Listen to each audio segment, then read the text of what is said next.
Good morning. Shall we start our last day of meeting? Several persons already asked questions about what citizens could do in this interregnum time, whether there are some social forces or social movements that can help to solve some global problems. And today, Professor Bauman will address this question about the new social movements that are appearing on the social political scenes.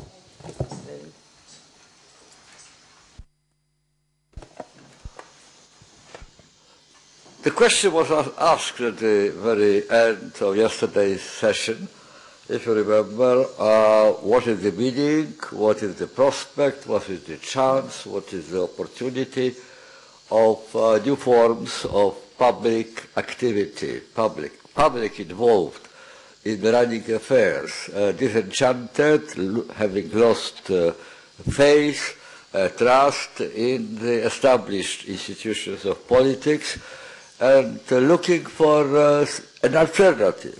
Just can we do something directly without waiting until our representatives will perform the task which we want them to perform? It's a tremendously important question, and one which doesn't allow immediate answer because well, future is part of history which we are made by while making it. It's a combination, two sides, two direction influence. On the one hand, we are creatures of history. We haven't selected the place at the time where we have been born.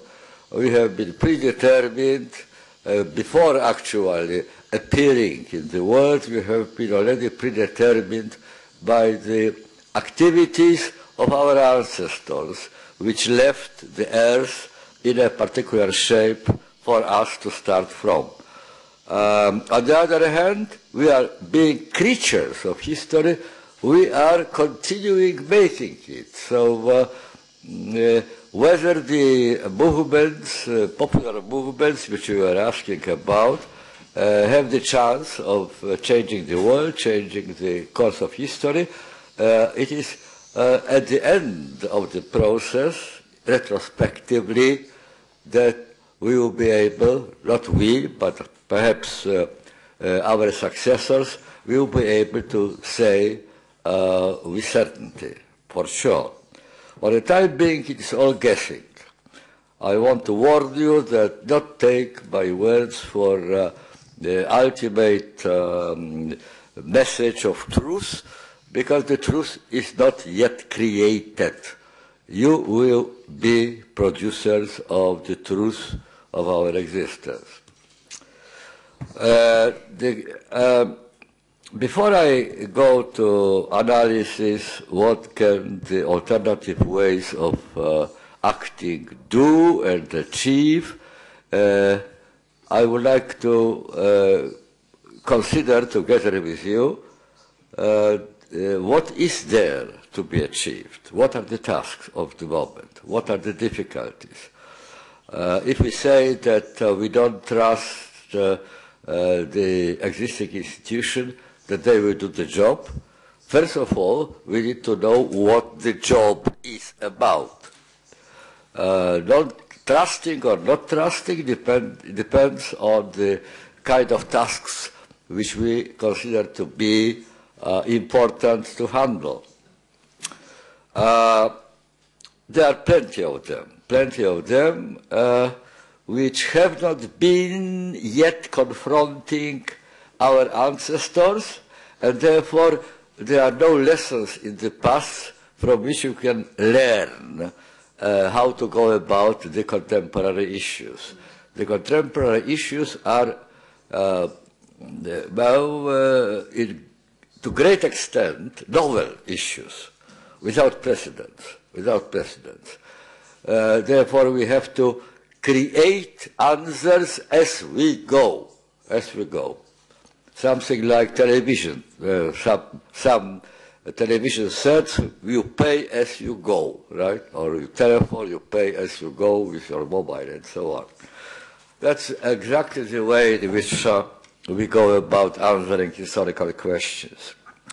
I would like to select just two problems which are unprecedented and which require novel ways, novel methods, novel tools of dealing. One issue I want to discuss briefly is the question of diasporization. I will explain in a moment what I mean by that. And the second is the question of sustainability of the planet, namely reliability, durability of the living conditions on Earth, and what that requires us to do. These are really new phenomena. The questions about these two things were never seriously asked before. It's only now that we begin to understand that they are the most urgent issues which we need to grasp and to analyze, to draw conclusions, and find the means of dealing with them. Cecilia Malmström, I don't know, I wonder whether you know, is a commissioner of the European Union for the question of migration. She gave yesterday an interview to the French newspaper Le Monde, in which she said, contrary to the dominant public opinion, that immigration to Europe is not a menace, but a chance. She asserts that actually Europe needs badly immigrants, that it is for us the matter of life and death, whether they will come or not. And she is already jealous of countries like Brazil or China, which suck in the potential immigrants which could come to Europe. They are not taking them over, and that's a danger, she says. We need migration. She says that by 2030, if we don't have the influx of immigrants, the population of Europe will fall by 12%. And by the same year, 2030, 2 million pair of hands will be missing from the medical service in Europe. So medical service will collapse because it depends so much on the influx of immigrant labor force from outside, which could be qualified into medical service. Just two examples. Now, it's a very controversial statement because this migration has a double meaning, double effect. On the one hand, it is an economic problem of sustaining a certain style of life, which we all enjoy. It requires a specific number of people with appropriate qualifications, appropriate skills. On the other hand, it is the influx of strangers. Immigrants, when they arrive, are strangers. There is no question about that. And you can say that the first reaction of meeting strangers is the feeling that strangers are dangers. Why are they dangers? Because they are different, because they are unknown, because they are incomprehensible, because we don't know how to read out their behavior, what their gestures mean. We don't understand their style of life. We don't understand their kind of religious faith. They go to different kind of temples that we go. They speak between themselves a language which we don't understand, so we suspect that they are gossiping about us or plotting some, very unpleasant actions against us. In other words, they are embodiment of the unknown. And as you know, every child, without being taught it, is afraid of darkness. Why darkness? Because in darkness everything can happen. The darkness is unknown, and instinctively the child is afraid. That is the, one would say, anthropologically biological explanation why strangers are dangerous. But there are also sociological explanations, more to the point. Norbert Elias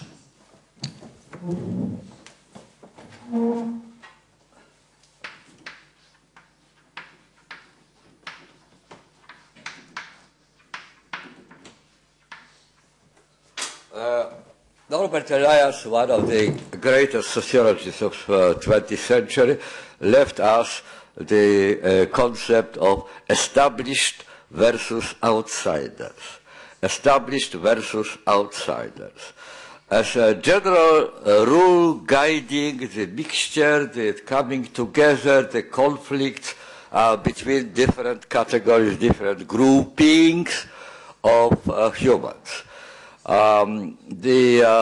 Just imagine things like that. There is an old area of the city where there are established people. They remember being there since their birth or very close to it. Old houses all around, the neighbors, which didn't change much, and suddenly a new residential district is built just next to it.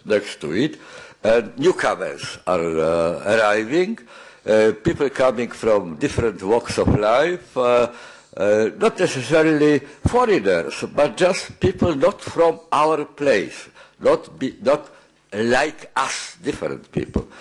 And what Norbert Elias, with the help of Mr. Scott, his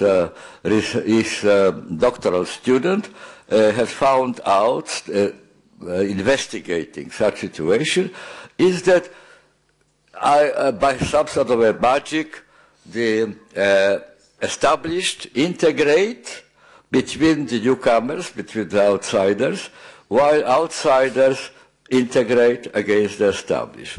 Two camps were fighting each other.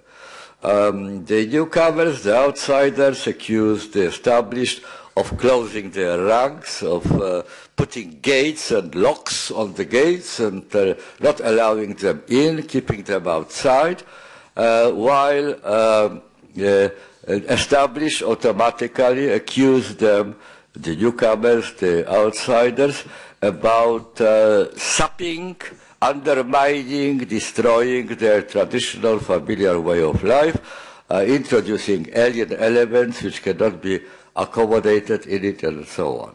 So a conflict automatically arises. There is a problem how to overcome it. Quite a long time ago, Hans Maria Gadamer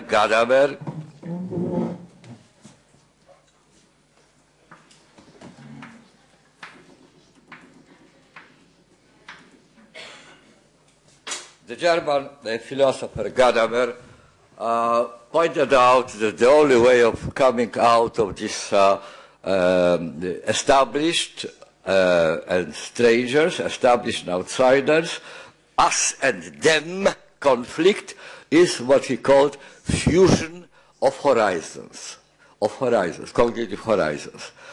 It takes time. It takes time. People are living in vicinity of each other. They are neighbors. They are participating in very much the same kind of activities. In the end, their cognitive horizons come closer and closer.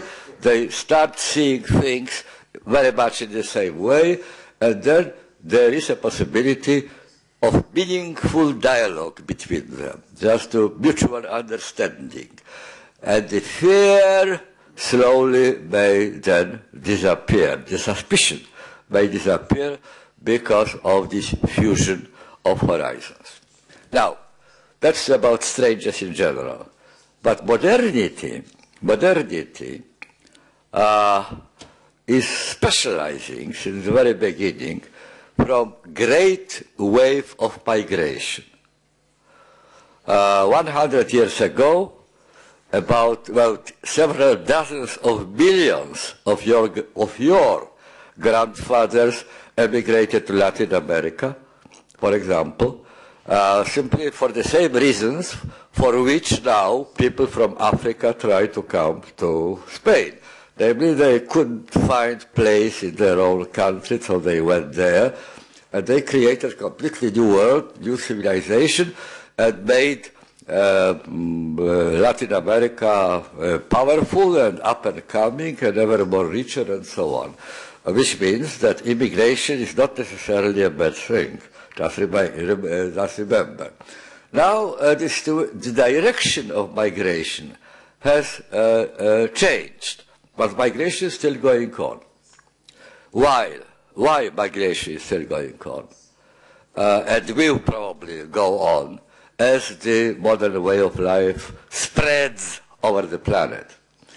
It will go on because modernization contains two industries which cannot but produce constantly redundant people. Redundant people means people who cannot be accommodated on the place where they live, where they have been born. They can't be found ways of to live, to make their living, and their useful acknowledged function in this place. The two industries in question are first order building. Modernizing means building a new improved order to replace the old inferior order or to fill the gap created by dismantling of the old order.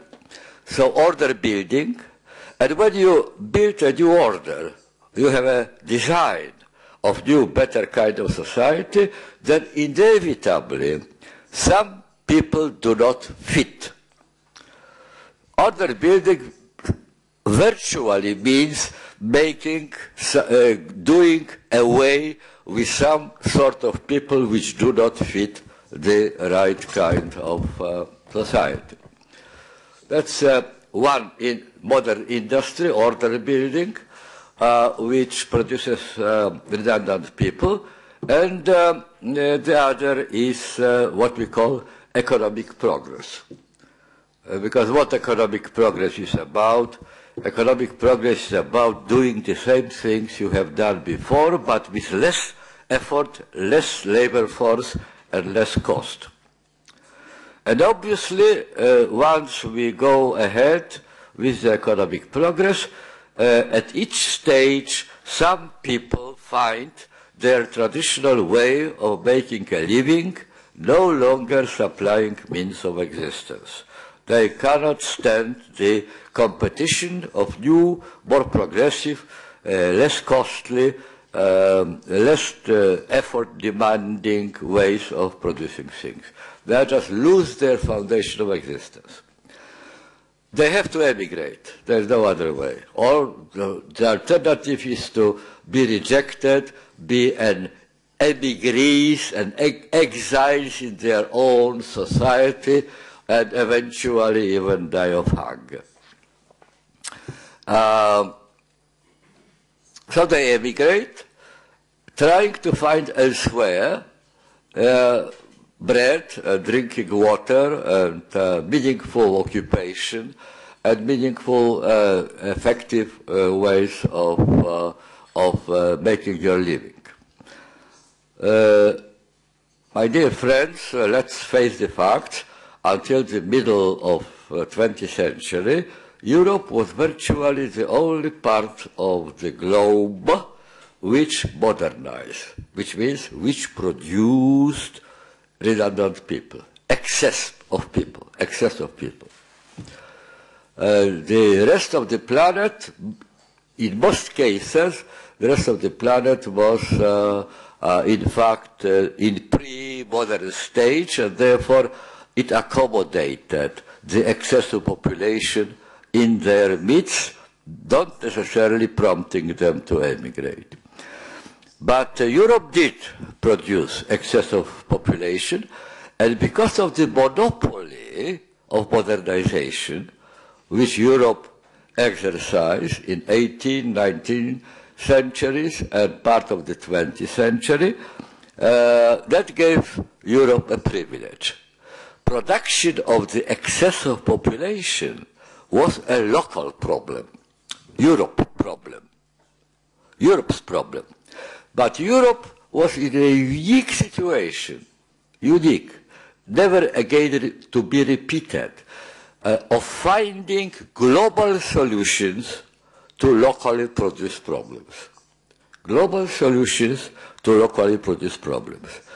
The solution which Europe found was the conquest of the world, creating colonial empires.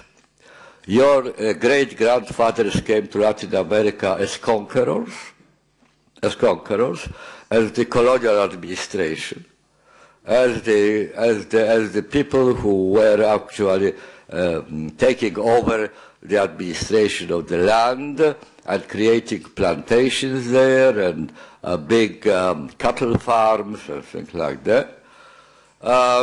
So that was the way in which migration, which accompanies modernization all the time, was affected still 100 years ago. But now the direction has changed. Now modernization is the way of life all over the earth. Every country, every nook and cranny of the world is modernizing, which means, ladies and gentlemen, that everywhere redundant people are produced, with the difference that they cannot be recycled now in the colonialist expeditionary armies, and they cannot be employed in creating colonial administration, and therefore what they are recycled into illegal immigrants, which get drowned in the Mediterranean Sea and Atlantic Ocean, trying to illegally enter the lands which are not, as the lands of Latin America, empty like they were in the 17th century, but are well guarded and well protected and on all sides. So that's the different social consequences of the producing of redundancy. But producing of redundancy will stay with us as long as we are continuously modern population, modern people, modern men and women. Our style of life produces unstoppably this redundancy. Which means, ladies and gentlemen, that the problem of migrants, problem of strangers coming and inhabiting our towns, our cities, our countries, won't go away. Well, that's the novelty. That's the novelty. That's the novelty because it is not what our ancestors believed. They believed that coming of strangers is a temporary irritant. They are coming today and, well, tomorrow they will go away. Lévi-Strauss.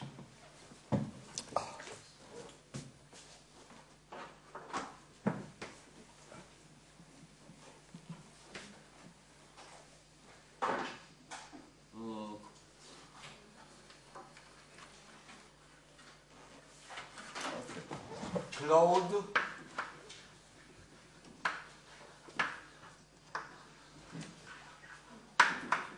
Strauss.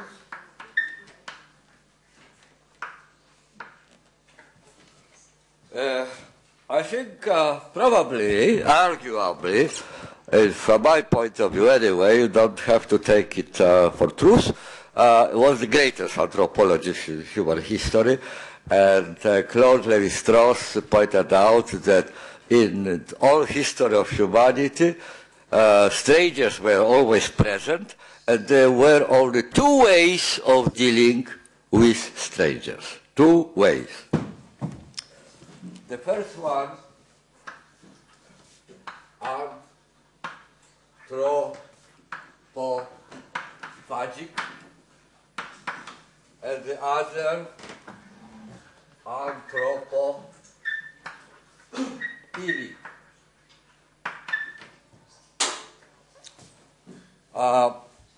What anthropophagic means? The eating up of strangers. First of all, it was literal eating up. They were cannibals, allegedly, at the beginning of history, and if the strangers appeared, they were eaten up, and the problem disappeared. In modern times, they are eating up symbolically by eating up their differences, making them, forcing them to become like us and stop being strangers. That strategy modernized, this modernized, updated, civilized way of doing anthropophagic, applying anthropophagic method was called assimilation. Assimilation. What does it mean, assimilation? Assimilation is a biological term taken from biology. It means originally you eat foreign substances which are not part of your body and transform them into the cells of and tissues of your body. So they become just like the rest of your organism. Stop being alien bodies. And the idea was that because we in Europe are, of course, the peak of historical development of culture, morality, law, wisdom, everything else, everybody who comes in is inferior and he will try to rise to our level. So they will assimilate. They will be struggling to become just like us. The problem of strangers in our midst is a temporary irritant, temporary, for a time being. It will go away. And if it will go away very soon, so why should we break our minds trying to develop the art of living with strangers? Strangers are here for a moment, but they will go away, they will disappear. There's no need in elaborating the complicated strategy of cohabiting with the presence of strangers. Well, this strategy doesn't work very well at the moment. The example most striking, most clear-cut, have been so far the fate of the Turkish incomers in Germany. They were invited as Gastarbeiter to Germany, and they stayed. They became German citizens, and but they don't want to stop being Turks. They see no problem, really, no contradiction. They may be good Turks and good Germans at the same time, abiding by German constitution, voting to German parliament, contributing to the wealth of Germany. But why should they abandon their identity?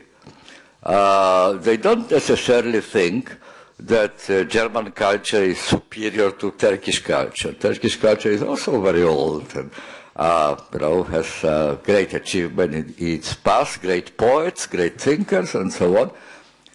The whole idea of cultural hierarchy and cultural evolution leading from barbarians and savages up to the civilized Europeans has been abandoned, fell apart, as you very well know, we are in a post-colonial era, when there is very little practical experience which could support continuation of that simplified vision of humanity. Which means that anthropophagic strategy is not on. What about the other, anthropoemic? Anthropoemic, ladies and gentlemen, means the opposite to eating people. It is vomiting people. Emic, vomiting. And you can vomit people in two ways. You can round them up, bring to the nearest border crossing and kick them away to go where they came from.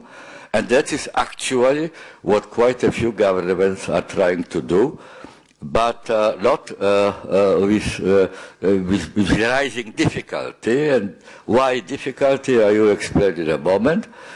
In extreme cases, you vomit people by destroying them, as ethnic cleansing shows, as the case of the Holocaust shows, as the genocide, very widespread, shows. You are just not being able to expel them, you simply kill them. And they go away in the smoke of the crematoria, or just being put in the massive mass graves. Why this second strategy is ever more difficult to achieve? It is, ladies and gentlemen, simply because, on the one hand, there is a growing protest against, and secondly, you can't very easily hide it with the modern information highways, with all these pictures on television, on internet, which pop up immediately when a cruelty is accomplished, and massive protests raised all around the world. More and more difficult it has become to continue the same kind of strategy. Secondly, and second reason why it is getting more and more difficult, because there are very powerful business interests which are actually interested in immigrants coming in. They need meek, obedient labor force which doesn't join the trade unions, which doesn't demand high wages, which will perform the dirty jobs which the natives won't like to perform. And it needs also people with peculiar skills, good to make a personnel of hotels in the tourist countries. Spain belongs to them. Just imagine if immigrants were expelled from Spain, probably the whole tourist industry will collapse, because it so much depends on immigrant working force.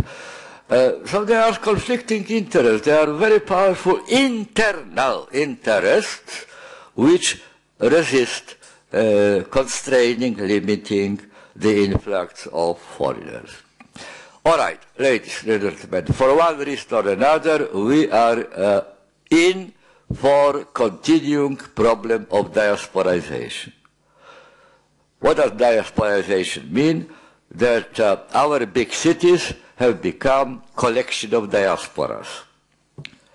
In London alone, there are allegedly, I didn't count them myself, but I read from people who did, 70 different ethnic, linguistic, religious diasporas living next to each other. Which means that living with strangers stopped being temporary irritant and became a permanent condition. And if it is permanent condition, if you know that you will be with them tomorrow and the next year and 10 years from now, then you have to elaborate some ways of cohabiting the same space with them. Ways which at the essential level are endurable, but preferably also profitable and enjoyable.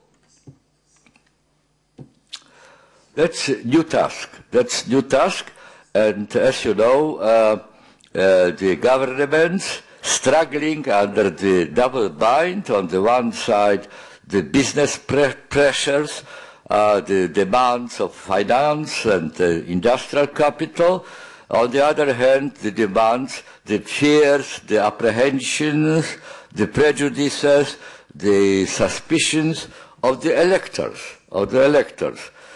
on which the election of the government depends. They have to serve both interests, and how to reconcile them is tremendously difficult. As I mentioned on another occasion before, the cities perform today all over Europe a double role. One role is serving as dustbins for the problems produced globally. And one of those problems for which they serve as dustbins is precisely the mass migration. People are set on the move not because of what you, the citizens of Madrid, have done, but because of the global developments which I referred to a moment before. But deal with the consequences need the residents of Madrid. They have a lot of strangers inside. They have provided them with shelter, provide them with school, provide them with medical service, and provide them, above all, with good, understanding neighbors. That's a local task.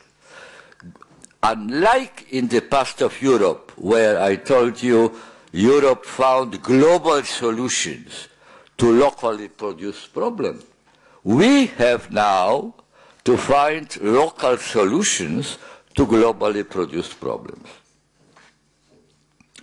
The other way around, exactly the other way around.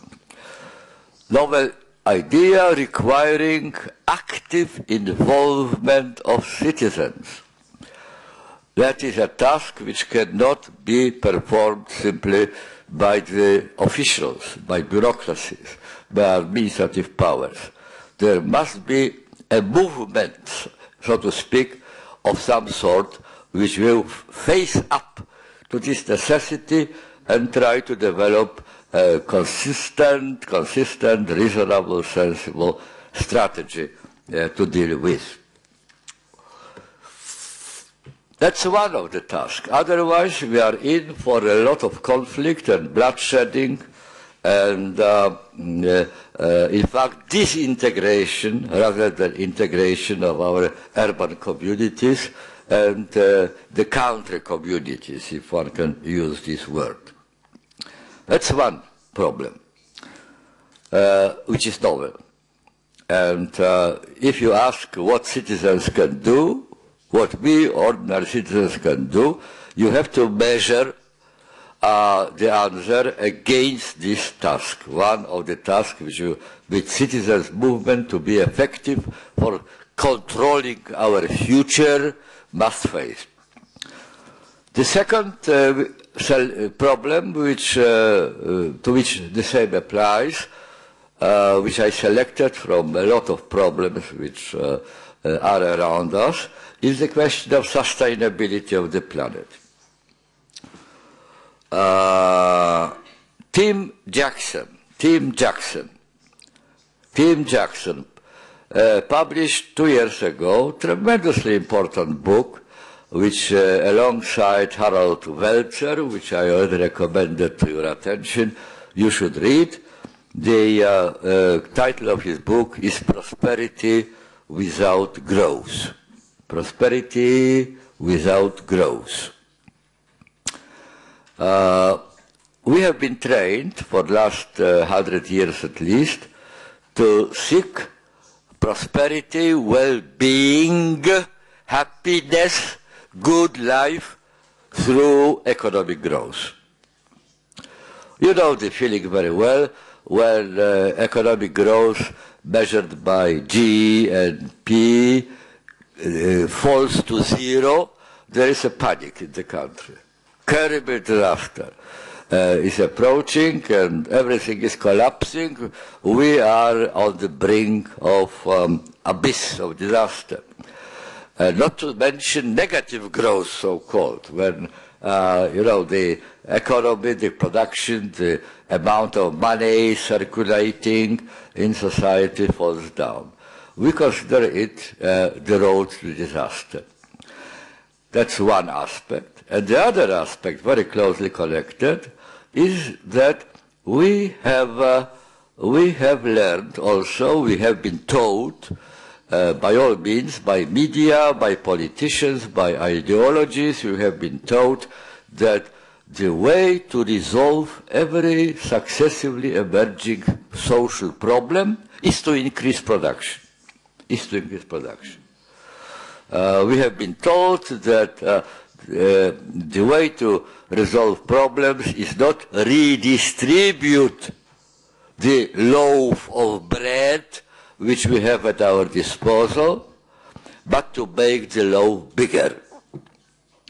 Now the question is how big we can make it. According to expert calculations, we are consuming every year resources of 1.5 planets. 1 planet and a half. So, this extra half, of course, create shortages, intrudes on the resources which will be available to your children or your grandchildren. According to the same calculations,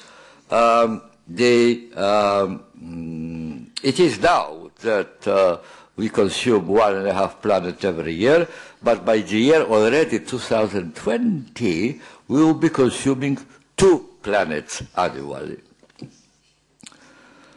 That's translated into simple words and without any calculation means simply that our planet, our joint home, cannot sustain our way of living at the moment.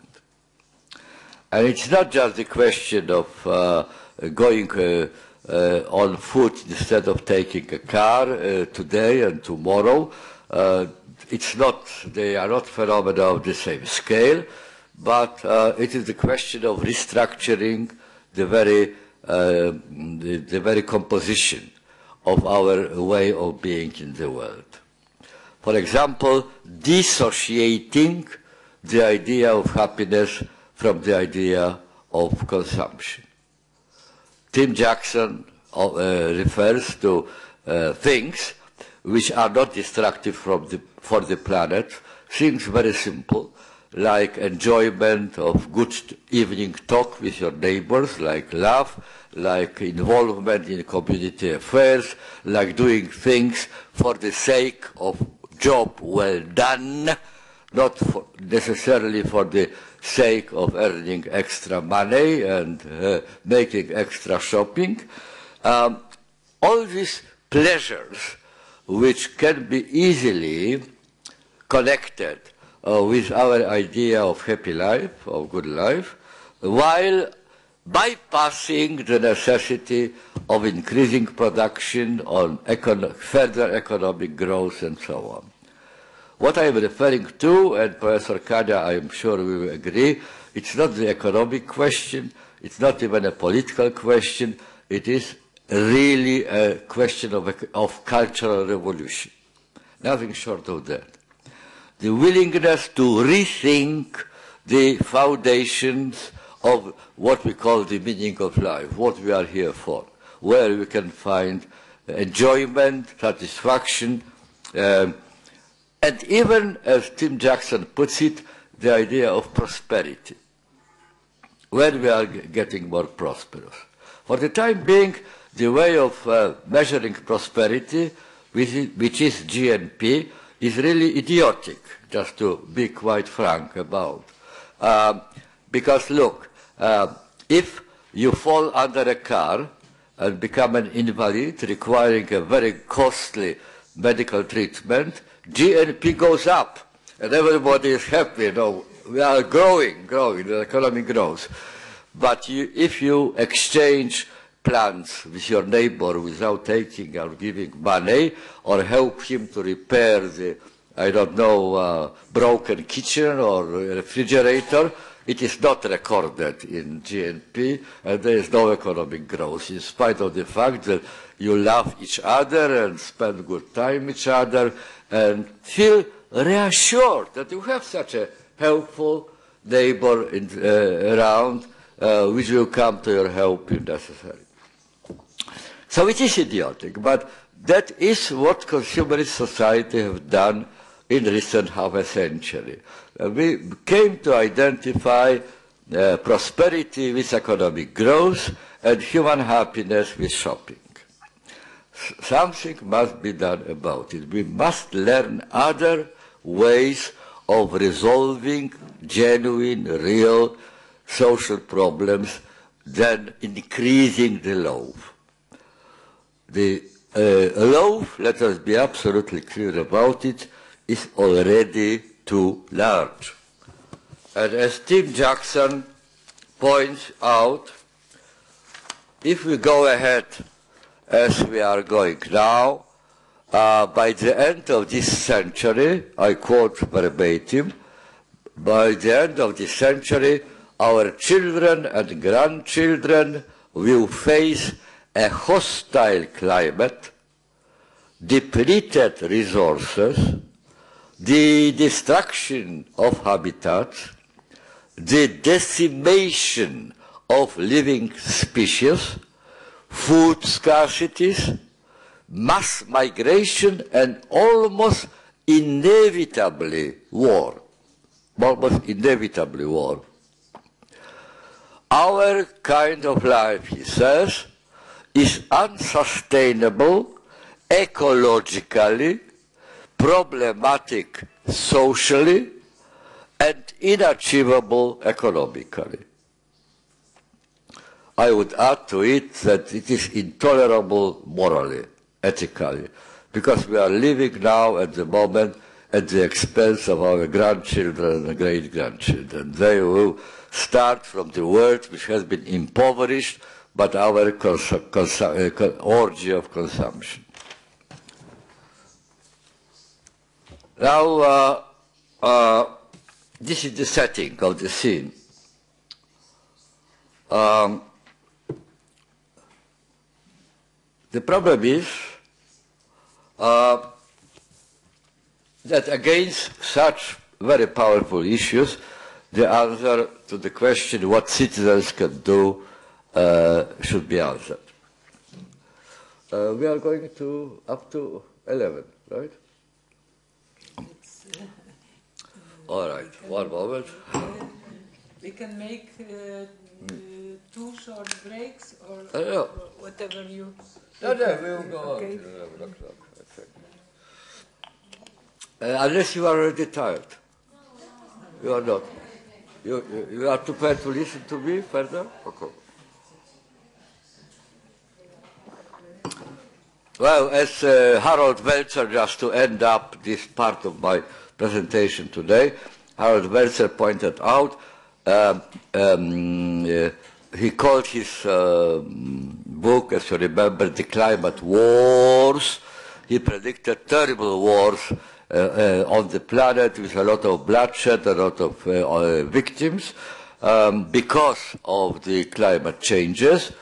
But he pointed out that people will die in this century still, not because of ideologies, like people were dying in 20th century, not because of ideologies, but because that somebody somewhere desires the resources on which we happen to sit.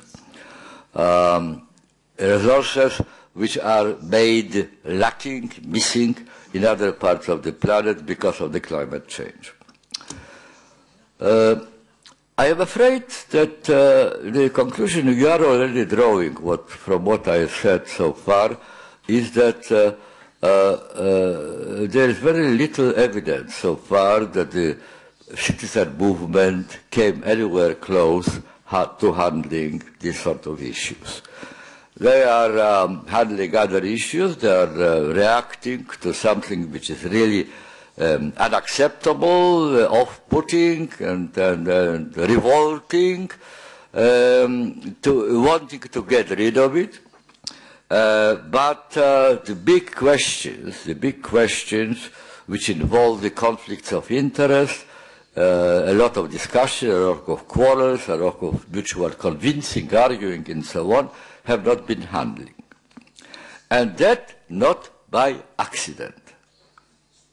Not by accident. Why not by accident? The people on one of the Manhattan squares, calling themselves occupiers of Wall Street, were priding themselves publicly in interviews they gave to journalists on television and newspapers that they are without leaders. They are without leaders. That is a great advantage. That is a great step forward of democracy. I was thinking about it really. What does it mean, being leaderless?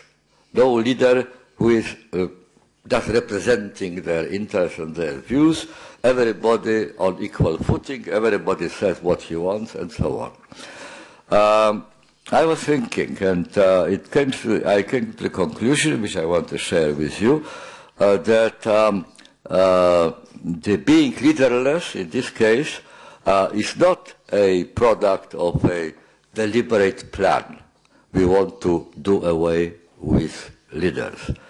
But the problem of incompatibility of this sort of movement, like 15 May, or occupying Wall Street, or Tahrir Square in Cairo, or massive demonstrations in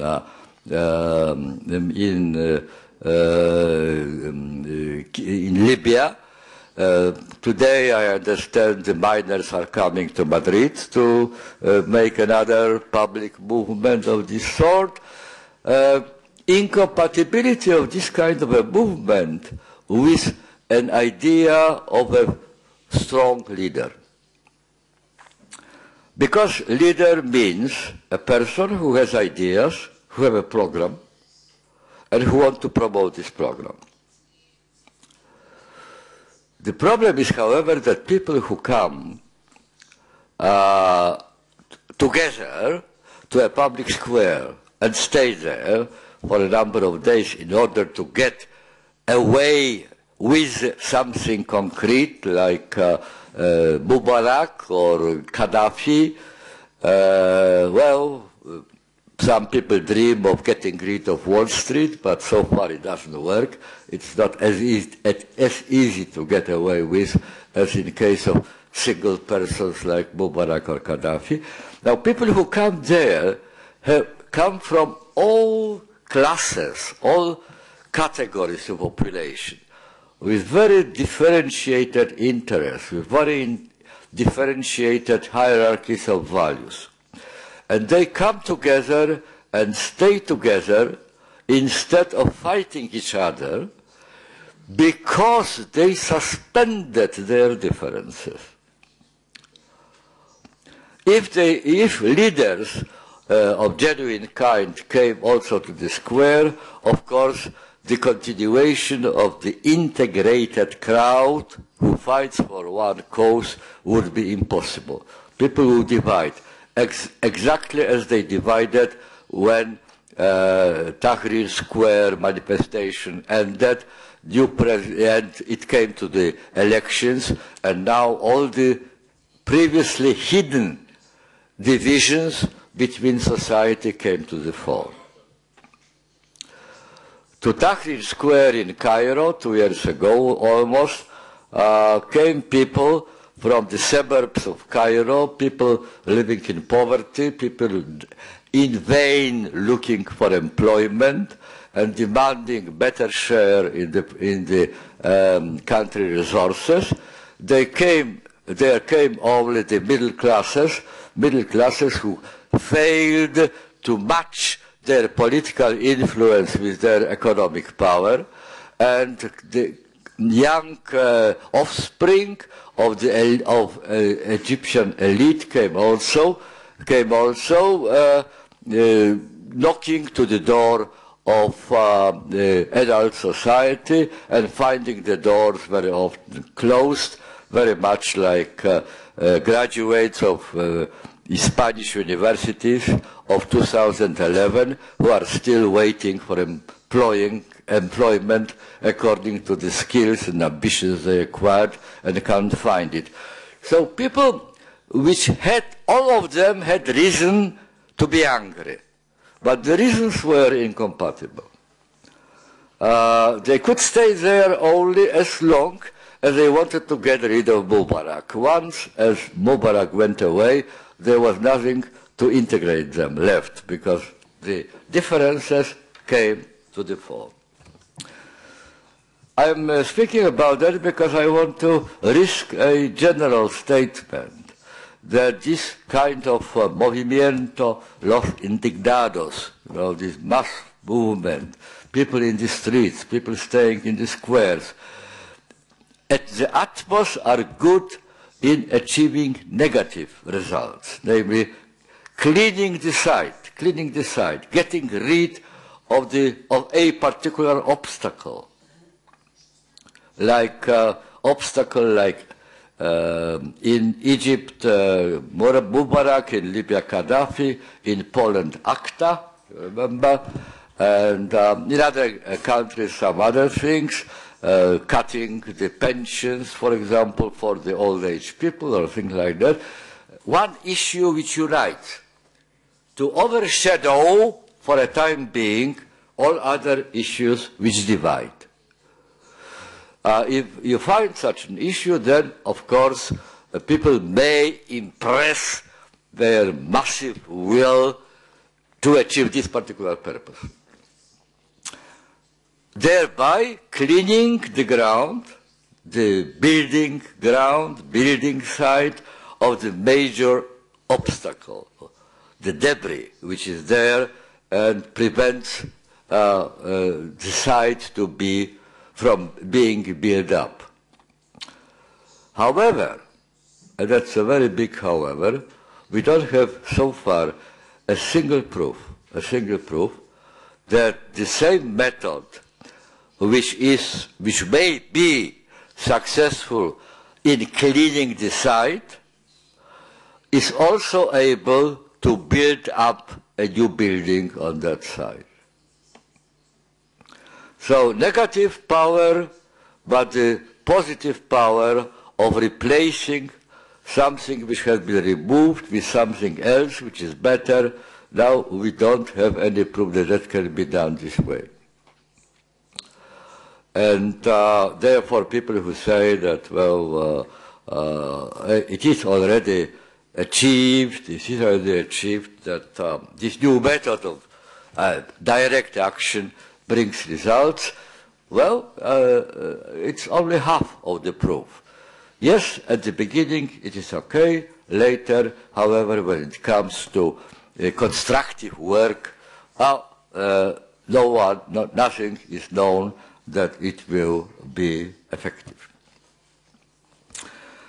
And the other mark, also relevant to the answer, is that it seems that this massive movement of people going to the streets, are more effective even in this negative stage if they act in an authoritarian regime.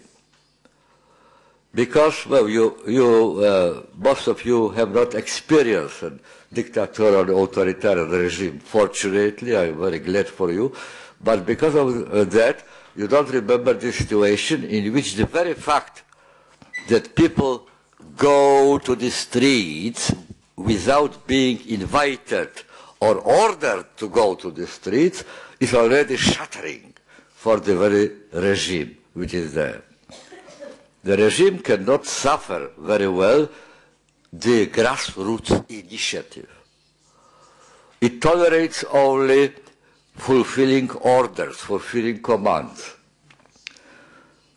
Everything which is permissible is made obligatory, and all the rest is made prohibited.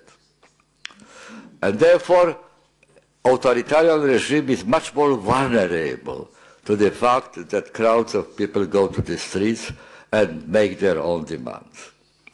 In democracy, it is not as easy as that. Democracy is much more volatile, much more secure system, which easily digests even opposition to itself, makes it a part of the democratic play. And that is the strength of democracy, by the way. That's why it is so durable, in spite of all the dissatisfactions which we have. It doesn't work as it should be. It survives. It survives. It survives for quite a long time, and it, in the process of surviving, it also increases the arsenal of wisdoms, of wise methods, wise ways of assuring its own survival. My definition of democratic society, ladies and gentlemen, is that democratic society is a society which is convinced that it is not democratic enough. That is the only definition I can give you, but I think it's a very well-targeted definition because it shows the strength of democratic setting. Strengths which authoritarian regimes do not have, and strengths for which, for the reason of which, they are vulnerable to the massive movements. Democracy is not. Democracy emerges from this massive movement strengthened. Another different point, another different perspective has been assimilated, incorporated in the wide spectrum of democratic eventualities, possibilities, and so on. The other hope which we have at the moment is the online version of democracy. We all now have split personalities, ladies and gentlemen. One personality resides in online, the other offline, and that sometimes it has schizophrenic consequences, but normally it arouses a wish in us. How nice it would be if we could remake offline world after the pattern, after the likeness of the online world. Because on the online world, everything is much more comfortable, easy, requiring less effort, just the movement of your fingers, nothing much more than that. And in the offline thing, it's much more difficult. That's why internet dating agencies, for example, are so popular and rising in popularity, and young people are slowly forgetting the old-fashioned art of flirting and making passes and so on. They prefer to set the date by internet. Why? Simply because it is so easy to enter. It's just few keys to be pressed in keyboard, but above all, that it is so easy to break it, to end it. It is you just stop answering the messages or efface the name from your directory, from list of your friends, just to get rid of the unpleasant relationship. In offline life, it is much more difficult. You have to lie, you have to invent excuses, and you never know whether they will be accepted or not. It's a very complex affair, made easier, more secure, more safe, more enjoyable on internet. This is one example. Making friends is so easy.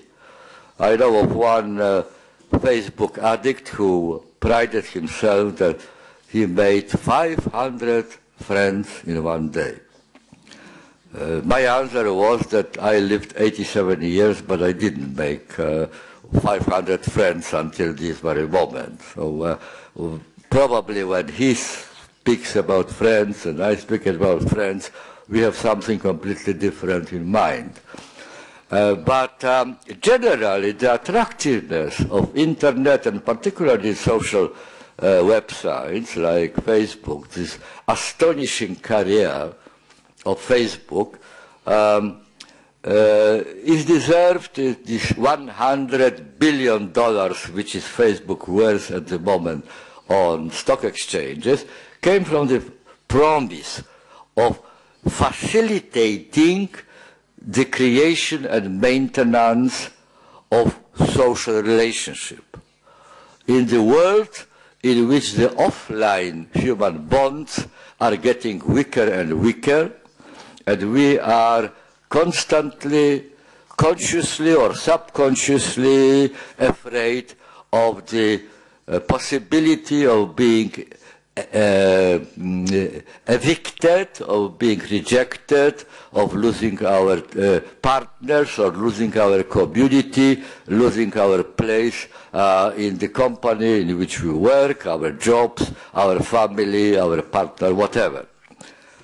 Here comes Facebook and offers the patent, trouble-free, much easier to perform, and no additional learning, additional study requiring methods of resolving issues.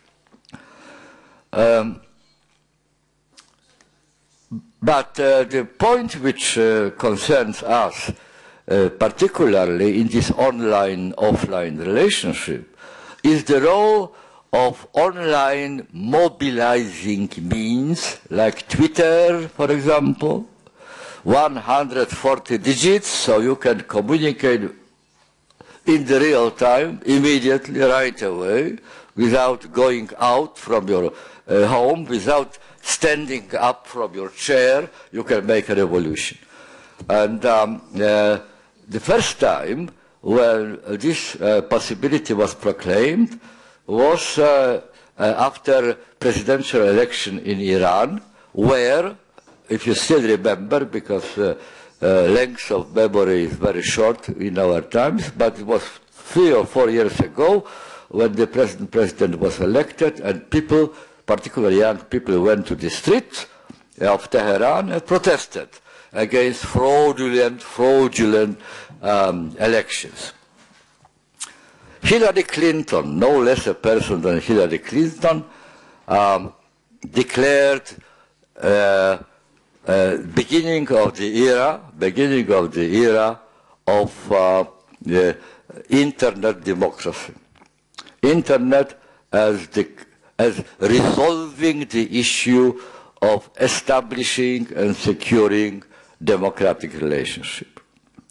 The Iranian events at that time were proclaimed to be the product of Twitter. And the very picturesque description of this events in Tehran was that the two groups confronted each other, one shooting missiles, the other shooting Twitter messages. On equal footing. Shortly afterwards, Al Jazeera, the Islamic world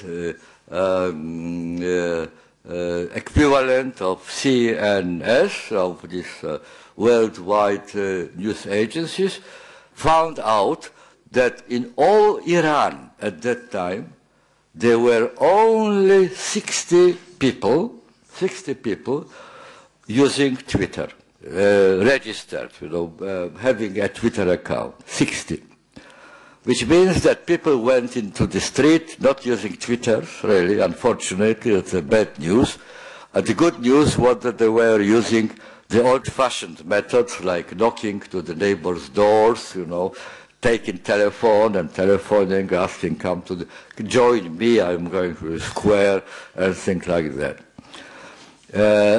The problem is whether there is some automatic connection between the means of mobilization, which obviously are made more profuse and easier to use thanks to the internet, and the chances of democracy. Whether there is a connection or not.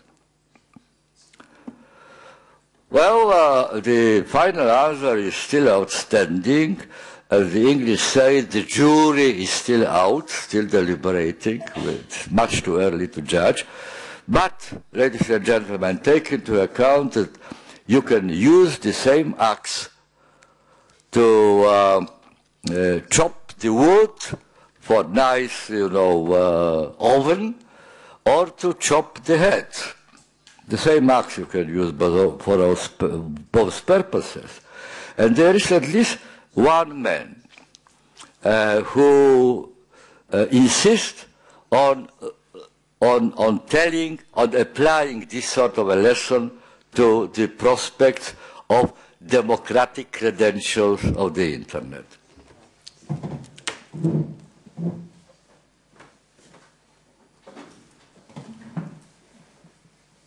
A very unlikely person.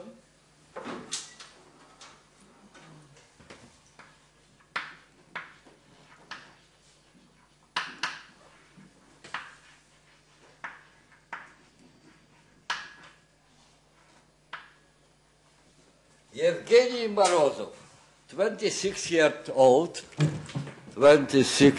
old, newcomer from Russia, through Bulgaria to America, and now being a doctor and probably aspiring from professorship in Harvard University.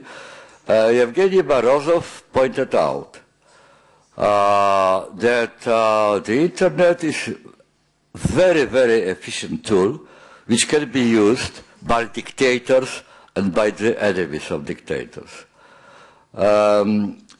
He found out in his research that in this Iranian case, the people who went to the streets and made the demonstrations and demanded repetition of the distorted elections, well, those people did not use internet to the same benefit as the Ayatollah regime in Iran did. They, thanks to internet, thanks to the easiness with which you can trace all the connections between people, who phones whom, who contacts whom, who receives Twitter messages or other SMS messages from whom, and so on, they were absolutely in luxurious situation, able to spot the roots, the initiators of the rebellion, arrest them, and finish off the whole movement in one day. That's one way in which dictatorial regimes are using internet now. They are gaining technological education very, very quickly, probably much quicker than I do. I find it very difficult, but allegedly they do it right away. And they have more resources to learn it than ordinary citizen. And all the secret services of totalitarian regimes could not match the amount of information which contemporary dictatorial, authoritarian, or even pseudo-democratic regimes are able to collect. We are supplying ourselves on our own will, them with our help, stripping ourselves naked on all sorts of television websites. So that's one way of using internet services by the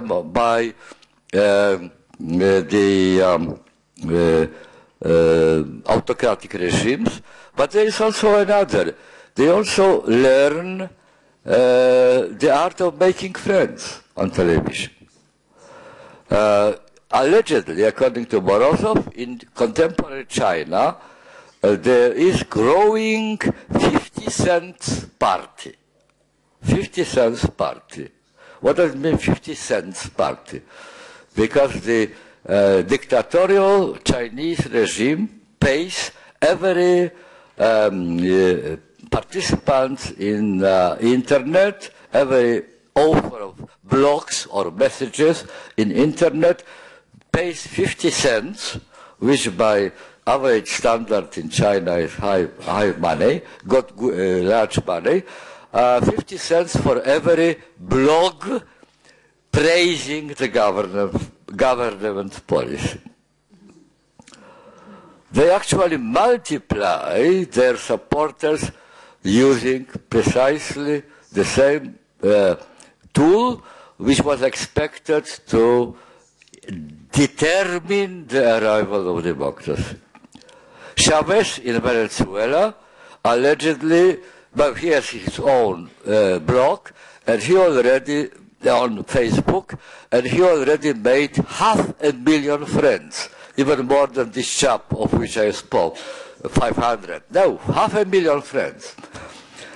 It can work both ways.